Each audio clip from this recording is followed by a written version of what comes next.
Hello everybody, welcome back to another video, and in this video I'm showing you how to get clickable signs in Minecraft.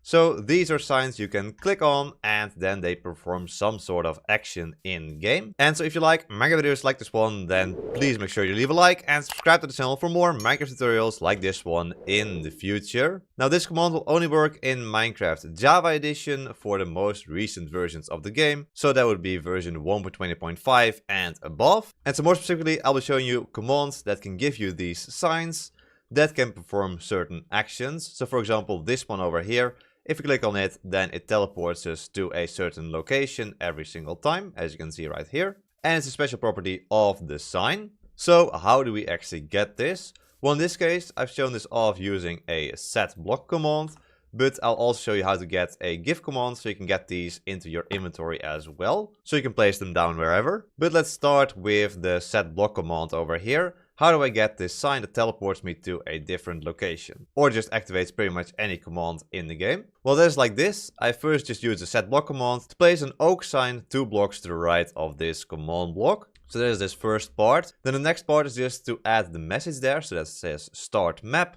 So that is on the front of the sign. I add the message on the second line with the text start map in the color gold, bold true and underlined true. That is just to get the basic text there. And then next, this is the important part for the click event, and that is this click event part where there is an action which is run command, and then afterwards we add the command to run with this action, and in this case just TP at P 10 blocks away from the sign. And then the rest is just empty lines on the sign and a final replace here at the end for the setblock command. And so that is basically it. I will leave this command in the description down below as well. You can check it out for yourself. But the main important part for the click event is this click event action run command, command TP the player to these coordinates. And you can replace this TP command with any command you want in the game. And that command will run once you actually click on the sign. Now this second one over here shows off some new things. First of all, this is a give command, not a setblock command. And second of all, this sign actually has multiple actions. So I already gave myself one of these signs, and if I place it down, you will see that it has these multiple actions. And if I right click it, you will see that it places down a redstone block over here, and it also gives me a diamond every single time. So I remove that redstone block, as you can see, it performs both of those actions at the same time. So with a single sign, you can run multiple different commands. So how do we do that? Well, I have that over here. So this time we use /give at P birch sign. And now we have to give the birch sign this custom data. And we do it through block entity data equals ID sign. Then again, we add the front text with the messages, again, with the 4 different lines. So the first line is empty. The second line contains the word multiple in red, bold, true.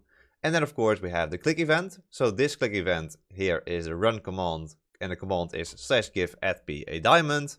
And then on the third line we have the text actions. This time we add a shadow color as well. A normal color is set italic to true. And now we add a click event where the action is again a run command, and the command is setblock these coordinates a redstone block. And then the final line is empty, and then just 1 because we want one of those signs. Again, this command will also be in the description of this video. And once you fill it in for yourself, you'll give yourself one of these signs, and you can perform these multiple actions, as you can see right here. They all work perfectly fine. And of course, you could also just make these redstone blocks activate even more commands if you think that the actions you can put on here is not enough for your purposes.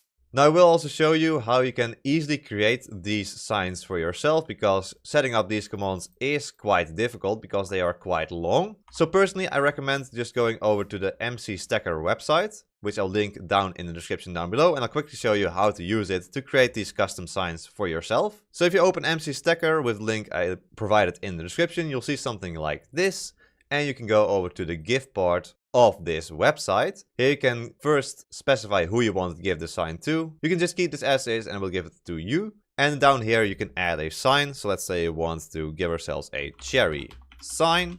There we go. Now what we can do below is add the block entity data component. So just click on the plus button here. And then here we can put in all the information for the sign. So first of all, here is where we put in the text at the front of the sign. You can also put text on the back of the sign, of course, but let's just stick to the front. So first of all, you can just put in the text for line number 1, which is this one over here. You can change the color here. You can also make it any hex color you want. You can add a shadow here as well, any color again, if you want that. That looks horrible, but that's fine. And you can make it bold, you can make it italic, underlined, strike through, and also obfuscated if you want. All different possibilities, but then the click event is down here.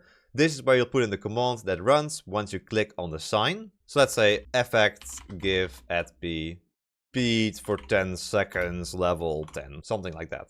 Then if you want to add a new line to this sign, you can just go over to the new line here. And we can add more text, just like this. Again, you can set all of these different things if you want. But the important part is the click event down here. Let's give at b diamond block 64. And there's 2 more lines you can fill in here as well. And then there's 4 more lines here on the back as well. So you can make this a full custom sign with whatever you want, basically. And then once you're done with your command, all you need to do is just click on copy up here. And then you can go back into your game. And so since these commands are quite long, you'll want to give yourself a command block. You can get it in the operator utilities tab over here. Just give yourself a command block and paste in the command we just created, just like this. It should turn yellow here. That means that everything has gone correctly. If it's red, then something is wrong. Then just place a button on the command block and activate it, and we give ourselves a cherry sign. Alright, you will also notice that in the sign it says, warning, use of this item might lead to command execution. Do not use unless you know the exact contents, but of course we just created the contents ourselves, so we should be fine. We can place down the sign, and there is the text we just created, line number 1 with that beautiful blue-red color combination, and get rich quick. This will give us the speed effect and also 64 diamond blocks. And there we go. We got both of those and it's all working perfectly fine. So hopefully that helps you creating your own custom clickable signs in Minecraft as well. If you do have any more questions about this tutorial, then please leave them in the comments down below. But anyway, there we go. Hope you all enjoyed this video, and if you did, then please subscribe.